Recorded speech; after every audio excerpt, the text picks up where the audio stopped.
Hi again, Panther fans, and welcome to the Panther Insider Podcast driven by Ford. This is Dave Cohen, the radio voice of the Panthers.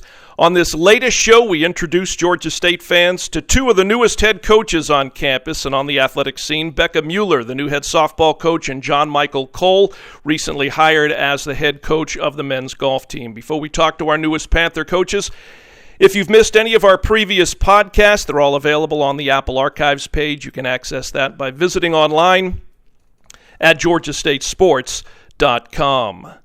Well, the Georgia State softball team finished this past season with 11 wins and only one conference win, prompting a change in leadership, and Director of Athletics Charlie Cobb has brought in veteran softball student athlete and coach Becca Mueller, and she will lead the program from here on out. Becca comes to Georgia State from Orlando, Florida, where she spent the 2024 season at the University of Central Florida, serving as an assistant coach, where she worked with the hitters, the outfielders, and also served as the recruiting coordinator. Prior to that, she was out in California, Cal Berkeley, for 3 seasons with the Golden Bears program.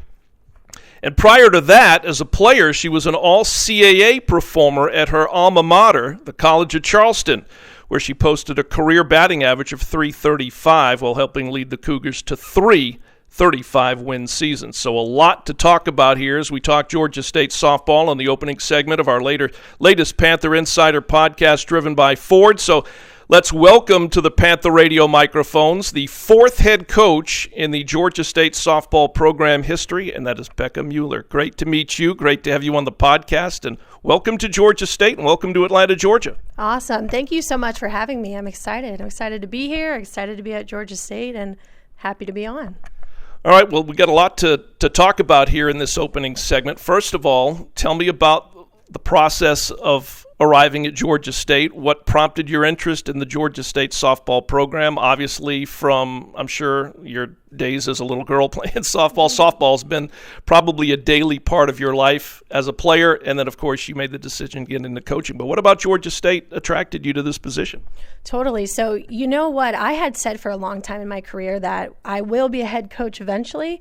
I just kind of said not for a while, and I kept saying that, and you know, this past year was one of the first years I was like, you know what, I think I can do this thing. I think I can be a head coach. And so at the end of the season, when Eric Paz, my sports admin, he called me and kind of like talked to me about the job and asked me, you know, if I was interested and wanted to move forward. I was like, okay, like I think this will be a really good fit for me. And, you know, the moment I stepped on campus and I met everyone and I realized how friendly everybody was and I realized how much potential is here, I felt great about it. And it was kind of over from there. And I'm sure you jump on Google, you put in Georgia State softball program and find out kind of as much as you can find out above the surface about what it is that you're going to be stepping into. Totally. I did do that for sure. And I did look at that win column, and it was kind of scary. I'm not going to lie. But funny enough is Georgia State had come down to UCF for the very first tournament of the season. And I was like, oh, you know what? They got a good squad. Like, they're athletic. They can do some stuff here and there. They put up a great fight against us and honestly the whole tournament. And when I had saw that kind of like what had happened last season, I was like, well, that's kind of weird because they're more talented than that. And so that made me a little bit more comfortable after, you know, seeing a couple things. And like I said, I was just shocked about what had happened. And I was like, oh, it's not really them. Like, I've seen better from them. So once I kind of got past that fact, and like I said, I got here and I just, you know, I really saw what could be. I was more than excited. As I mentioned in the open, just the 4th head coach in the program's history, of course, the legendary Bob Heck, Robert E. Heck, who the stadium out at Panthersville is named after, started and led the program for all those years. It just kind of shows you the stability that has been in the program since the beginning. Again, most of it with him and with the other, 2 coaches that have been here in the intermediate time. Yeah, 100%. And honestly, I just want to say this. We're more than thankful for Bob Heck. Why? Because I go out to the field. I just took a recruit out there, and we have that indoor facility, and we have what he have because of his hard work. And he had such a big legacy here, and he did such good things. So I couldn't be more than thankful for him. And, you know, seeing how many years he was here and kind of just how stable this job has been for a lot of people, it made me feel really good because, you know, when I was in college, we were going toe-to-toe at Georgia State, and they were an elite program. And it just kind of shows right? Like, we can get back to that kind of program. I've seen them at their best, so it's exciting. Let me ask you this with regards to facilities, because you've been at a number of institutions, which we'll talk about. But, again, Bob built that facility out there, Bob Heckfield, and the whole complex out at Panthersville. It's going to be great when eventually softball can get downtown into a new facility. But I was going to say, from a facility standpoint, in your travels, you see what's going on across the college athletics landscape with regards to facilities. And I'm not just talking about football and say, men's basketball. It's from top to bottom. Yeah, no, 100%. I mean, the facilities are they're getting top notch these days. There's so much money getting poured into baseball and softball right now. And the really cool part about our facilities is, I spent 3 years at Cal, and out there, they're due for a new softball field too. But I want to let you know, the cages I worked in for 3 years we called it the circus tent. It was literally a pop-up cage with literally a white top with it. It had 2 cages and an open area. And we worked and we busted our butts in those cages, and we ended up having a couple really, really good seasons. And so when I was shown the facilities here, I was like, if I can work in a circus tent, this is lavish compared to what I had. So I really, really like our facilities. And like I said, I just had a recruit on campus, and we kind of showed the facilities, and she goes, wow, I wasn't expecting this. And I said, yeah, it's pretty cool, huh? And, the Sun Belt has good facilities for baseball and softball, but we have enough to get the job done, which is exciting. Again, we're talking Georgia State softball with the fourth head coach in Georgia State softball history. Just got to Atlanta, Becca Mueller. Tell Panther fans where you're from, and then we'll get in a little bit to your playing career. Awesome. Well, I'm from Northern California, Fair Oaks, California, more specifically. But I spent my parents still live in the same house I grew up in. And yeah, I ended up going to South Carolina, College of Charleston there for my playing career, which is the exact opposite side of the country. But I loved it. So how do you wind up at Charleston with all of those great programs on the West Coast? And again, as I only touched on one number, that was your career batting average of .335. You were a pretty dadgum good player. How did you get away from the West Coast? Well, honestly, here's the thing: is I told my parents at a young age, and I don't even know how I knew this at that age, that I was going to go away from college. I just told them I wanted to explore and get out. So when I was going through the recruiting process, I had older girls on my travel ball team that were there, and they couldn't have said enough good things about Charleston. And so when College of Charleston started recruiting me, I was like, this is the place. And it was just so different from what I grew up in. I had to kind of take the chance. Let me just pass along a few other numbers. You started 220 games in the outfield, finished in the top 10 in 12 offensive categories for College of Charleston. Again, .335 career batting average, and you were there, 4 seasons? Mm-hmm. 3 of those seasons, you guys won 35 or more games. Again, I know you don't take credit for all of that, but you were a big part of that. Yeah, honestly, I loved my time at College of Charleston. It wasn't just me, but all my teammates were so talented and such good people. And honestly, we are still all friends today. Like, half of my teammates, like younger and older, were on my bachelorette trip a couple weeks ago. And I had really, really good people surrounding me. I did have a coaching change in the middle of but after my freshman year. But the coach I had my freshman year and the coach I had for the next 3, they were both great. And they taught me so much about the game. And I think it really helped that not only me, but all of my teammates loved Charleston so much. And we loved each other so much, too.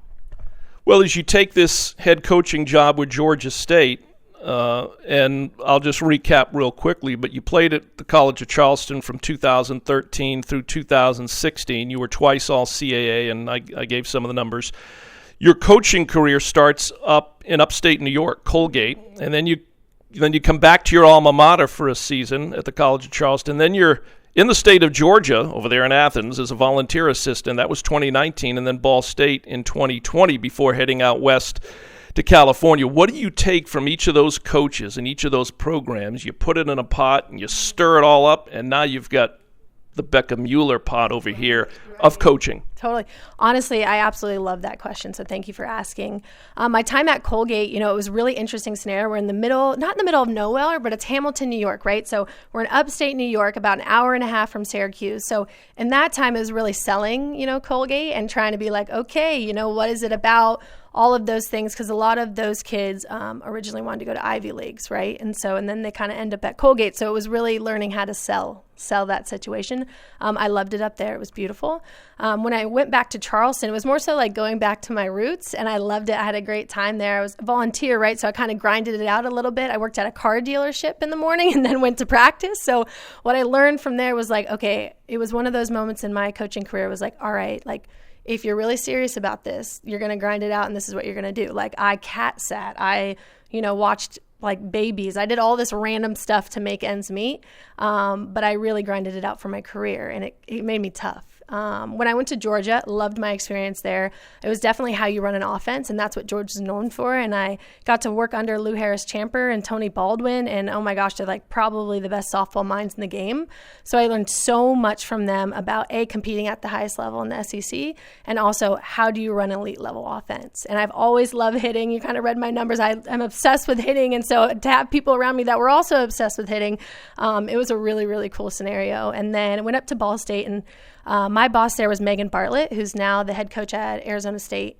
And one thing that she really taught me was how you treat your people, how you treat your staff, how you treat your players, how you treat the student managers in a way that facilitates a positive working environment, and how you can make them feel that you really have their backs. And that is an invaluable lesson, in my opinion. And I thought the way that she did things was bar none. Like, I give her so much credit in the way that I kind of operate, as a pro, and how I treat people. She was so good at managing a million different personalities, and she taught me so much about that.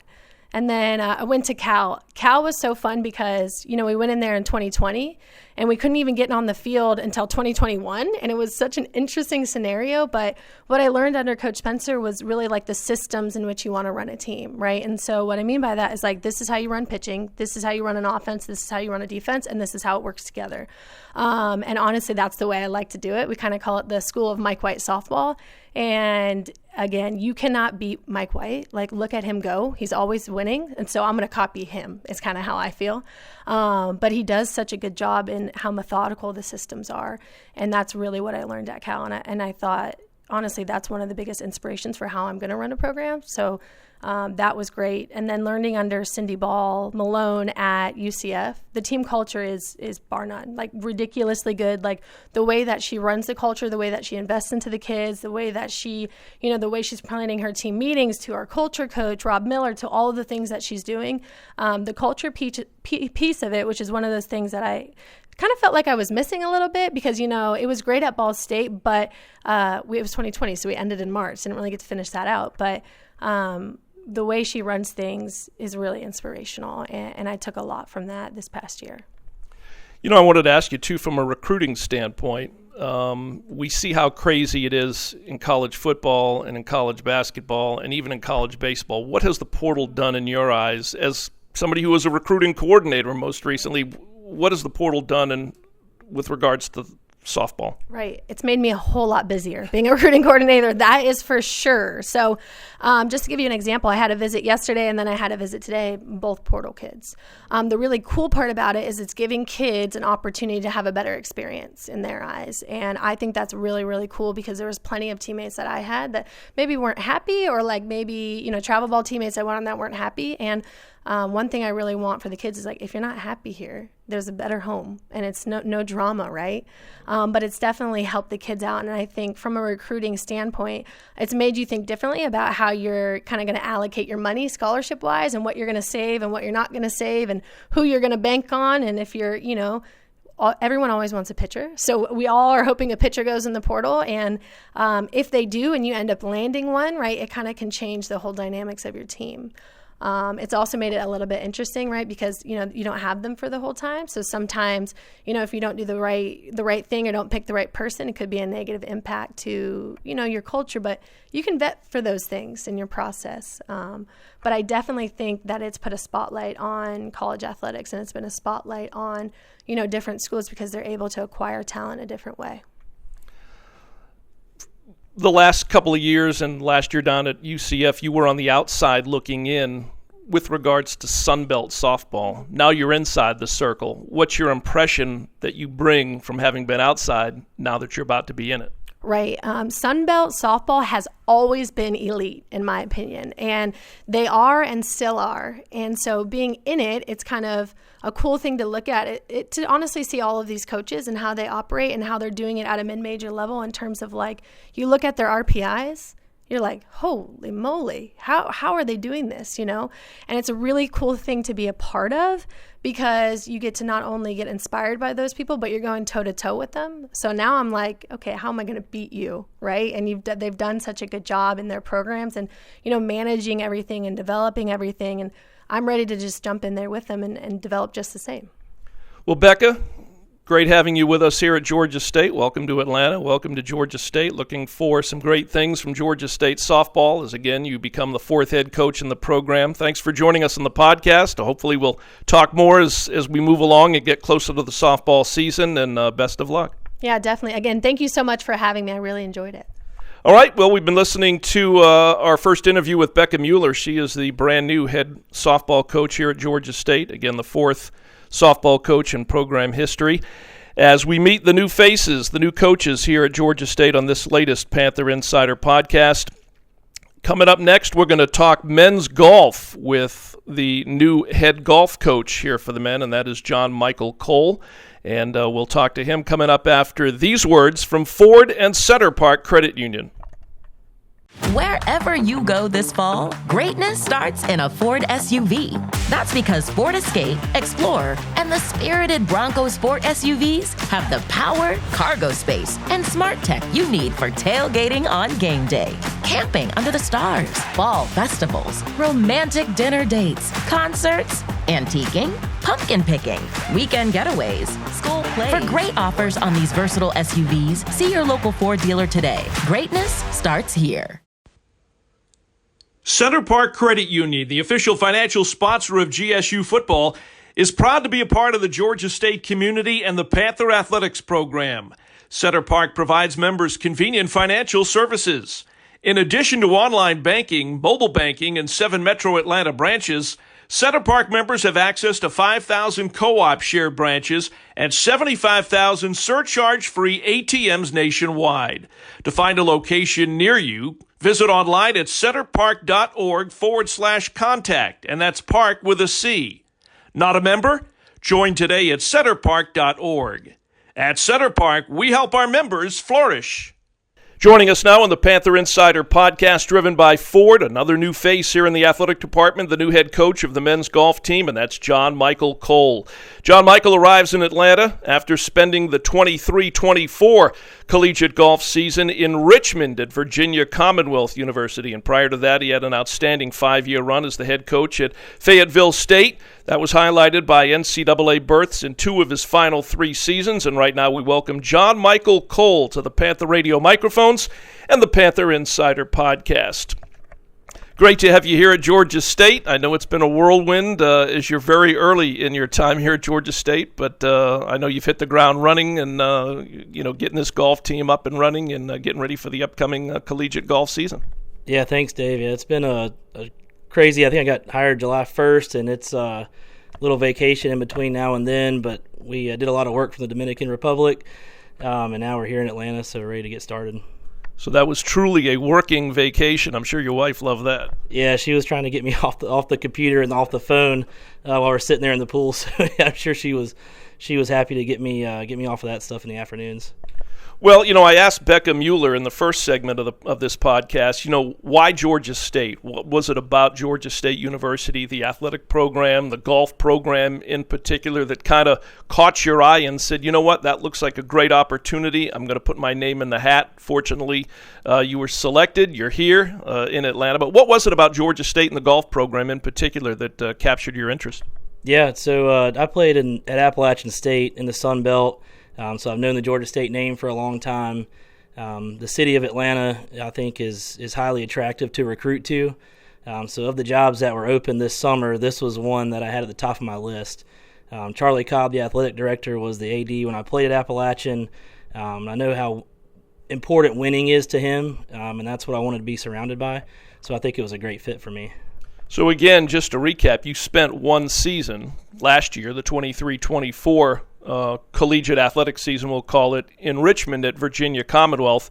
And we'll talk about your prior 5 seasons at Fayetteville State. Tell me about the 1 year and why it was 1 year at VCU. So VCU, I came in under Coach Andy Walker. I was the assistant coach there. I knew Andy a few years prior, and he brought me on. He knew that I was able to work with some of the better players in the country. And we had a team that was special. We were going to be fairly young last year. We had no seniors on the team. We had 3 freshmen in the starting lineup and 2 sophomores. So we were extremely young. And again, Andy knew that I could work with the better players and kind of develop those guys. So it ended up being 1 year, I think, because we played so well. It was obviously as an assistant and being a head coach the rest of my career, I didn't want to be an assistant very long. I wanted my own program again. So it was always going to be short term. But I think because we were so successful, I was able to get a little bit more attention from some of the bigger schools, and I appreciate Georgia State giving me the opportunity. But we ended up the season ranked 38th in the country. We had 3 team wins. We won our conference by 25 shots, and we had the lowest round by 6 shots at our regional over in Chapel Hill against some really good teams. We didn't make it to nationals, but we had a great performance there. So I think just we did so well, I think it opened some other teams' eyes to my performance and my abilities. So 1 year in Richmond. Prior to that, 5 seasons at Fayetteville State, which was your alma mater, or is your alma mater. You had a great run there, 2 NCAA appearances in your final 3 seasons. I mean, talk a little bit about, number one, what it's like to coach at the school that you played at. I mean, Nobody knows the inner workings of that golf program from the ground up better than you did. Right, yeah. So I played at Fayetteville State for a year before playing at Appalachian. And Fayetteville State historically has been extremely good. So when I came in, we had some success there, and then I was able to transfer and play at App. But after I had left, Coach Raymond McDougal, that was my head coach, he had retired. Coach McDougal did everything from basketball to football to golf. So he did a little bit of everything. So once he retired, Fayetteville State went through a few different coaches and never really got any traction. I was coming from Fayetteville Tech just down the road, and we had went to the national championship in my second year. So Fayetteville State picked me up, and I was super happy to turn that program around back to what it was before I got there and while I was there. But we also had my first year we finished second in the CIAA, and I got hired in July, I believe. We started playing in August. There was only 1 kid on the team when I took that job, so we brought in a bunch of transfers and different high school freshmen that were local, high school seniors, I'm sorry. But, so we were able to finish second in that first year, which was awesome because we had nothing to begin with. And then COVID hit in 2020, so that season got canceled, and we had a really good team that year. And then the very next year was our first chance to go to the national championship, and the CIAA decided they weren't going to host a conference championship. So we weren't going to get an automatic bid. So I knew we had to strengthen our schedule and try to build our regional ranking to get that bid that way. And we did that. We won twice that year and had a really good season. Made it to the national championship for the first time in probably 20 or so years at Fayetteville State. They'd only been one time before that. And then my last season, we were able to win the conference championship and make it back to the national championship again, and we finished second at the regional. That was Fayetteville State's best regional finish in school history. So it was really good to bring that program back to the top, and the coach that took over behind me, Zane Lewis, is doing a really good job kind of keeping them on track too. You were talking about that first CIAA title that you guys won. It was the first one since 2012. You were also named the Conference Coach of the Year that year. That's kind of cool to come full circle as, again, a former player there. I know who moved on to App State, but to come back where you started and be named Coach of the Year of the league, Coach of the Year in the league. Yeah, no, that was awesome. I got Coach of the Year twice. The first year I got it, but we didn't win, but I got it again that last year. So that was really cool, and it's about the players, not necessarily about me, but it was definitely cool to get that title too. Fayetteville Technical Community College, you mentioned you were the first head coach there of not only the men's but women's golf program. That's really starting from ground zero, and you're having to turn your attention really in two different directions all season. Yeah, it started from the deepest, darkest depths of college golf. That was, and I got into it. I played professionally, and sold commercial insurance for a little while, and then got into coaching just by one of the girls that I was kind of teaching golf on the side. Her mom worked at Fayetteville Tech and kind of threw my name in the hat and ended up getting the job. But yeah, that was a part-time gig. I think they wanted to pay me like $15,000 for the year to do that. So it was definitely tough, especially doing men's and women's. Having two different teams was tough. And that was I had never coached college golf before.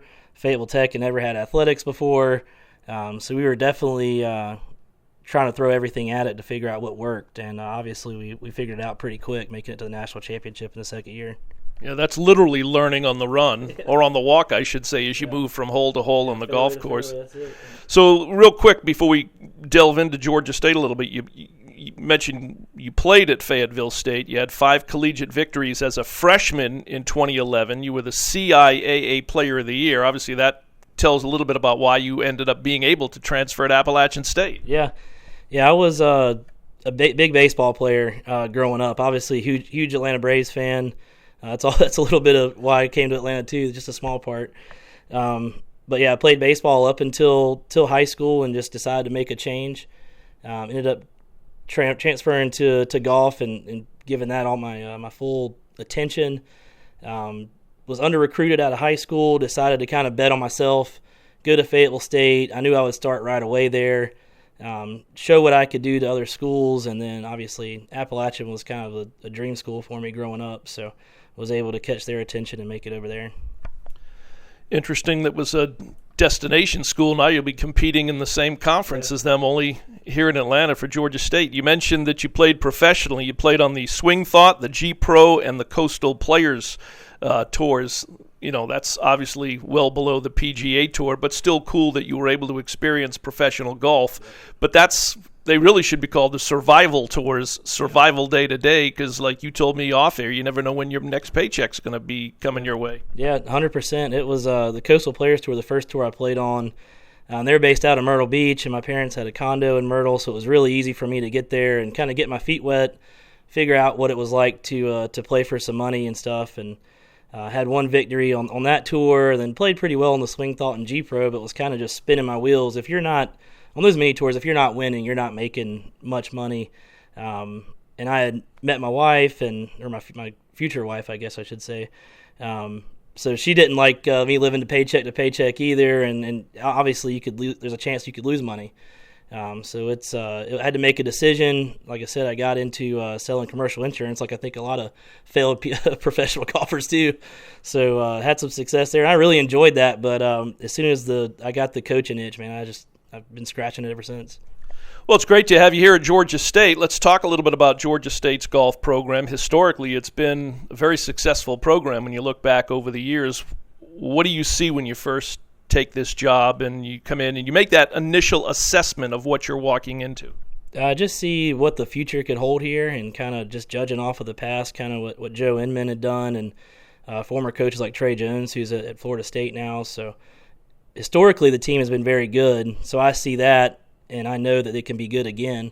All the resources that Atlanta has to offer with international recruiting, with the airport being right here, all the great golf courses in the area, the Bobby Jones facility is top notch. So it was very attractive for me as a job opening, just to because I like to win. That's what I'm here to do, and I think Georgia State has the ceiling's very high, and we can get to that point. You mentioned when you got here there were 7 on the roster. You got 9 now. You've brought a couple of guys with you. Just from 32,000 feet, give us a little synopsis of what the roster looks like player-wise right now. Yeah, so they said 7 on the team. We lost one player to the transfer portal who was a starter. We were able to bring in 2 more, and just kind of look at the roster before I got here. There was a core of 3 or 4 guys that were extremely good, averaging a couple below par, a couple just above par. So the core of the team is extremely strong. Connor McMillan, I think he'll be a junior this year, was one of the best players on the team last year. Just had a great finish at the Georgia State Am. So he'll be a leader on the team, and Cam Jackson and Jordan Jung and some of these other guys, man, are just really good players. But when I got here, I just wanted to add depth to the team and to the roster.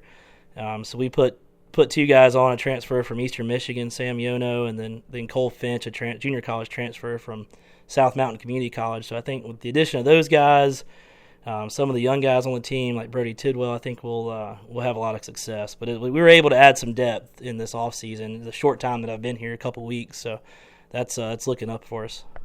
You mentioned the transfer portal, and again, Becca and I talked about it with regards to her sport, softball, in the previous segment. And of course, when you hear the word transfer portal nowadays, everybody thinks college football, college basketball, to some extent college baseball. What is the portal in the world of college golf, and how are you using it, and how is it, affecting what you're able to do?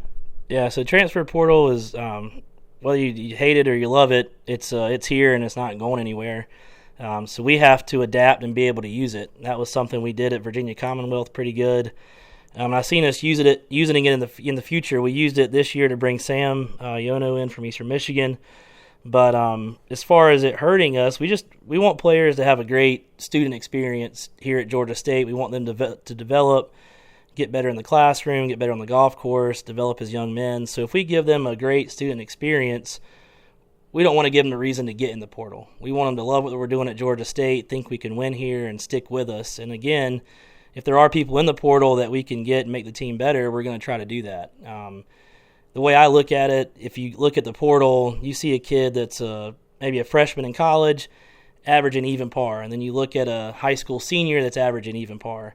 I'm probably going to want to maybe go for that freshman in college just because they're college golf experience compared to high school. It's a little bit different. So I think the portal is going to maybe hurt the high school kids more than anything. But yeah, we're gonna adapt here, and we're going to use the portal as much as we can as well. As we wrap it up, we were talking off air, as a guy whose business is golf, and you're a former player. Do you still like to play, or what do you like to do when you're not on the golf course? Because you're either on the course teaching, you're on the course coaching. When you were a player, you were playing because you're playing collegiate golf. Do you play golf at all just because you want to get out there and hit some balls and enjoy it? Yeah, and like I said, I like to win, so I don't like to be bad at anything, especially on the golf course. But yeah, I still compete, kind of some mid-am stuff, and we've got a U.S. mid-am qualifier at the end of the month, so got to get ready for that. So I still like to compete. I mean, I'm a competitor, so I'm going to do that as much as possible. But I've got some friends that played baseball growing up that are starting to play golf now, so they like to get out there and get the speakers going and some music playing. I'll play with them just to knock it around. It's fun too. But I love to be on the boat. I love to fish and stuff. We got to do a little bit of deep sea fishing in the Dominican and caught a mahi. So stuff like that is great for me. So I like being on the water as much as possible too, outside of the golf course. Well, it's great getting to meet you and talk with you on your first appearance on the Panther Insider podcast driven by Ford. Best of luck. We'll be following the Georgia State Panther golf program now that we know you're here, and we've heard a little bit about what to expect, but appreciate you joining us, and best of luck. All right. Thanks, Davey. Looking forward to it. All right. That's going to do it for our podcast this week. I want to thank both of our guests in the first segment, the new softball coach here at Georgia State, Becca Mueller, and here in segment number 2, John Michael Cole, the new head golf coach of the men's program. Panther fans, a reminder, if you missed any of our previous podcasts, they're all available online at georgiastatesports.com. And as always, we're back talking Georgia State athletics again on the next Panther Insider podcast driven by Ford. This is Dave Cohen saying thanks for listening. We'll see you at Center Park Stadium, the Convocation Center, Panthersville, and maybe even the golf course with John Michael. And as always, go Panthers!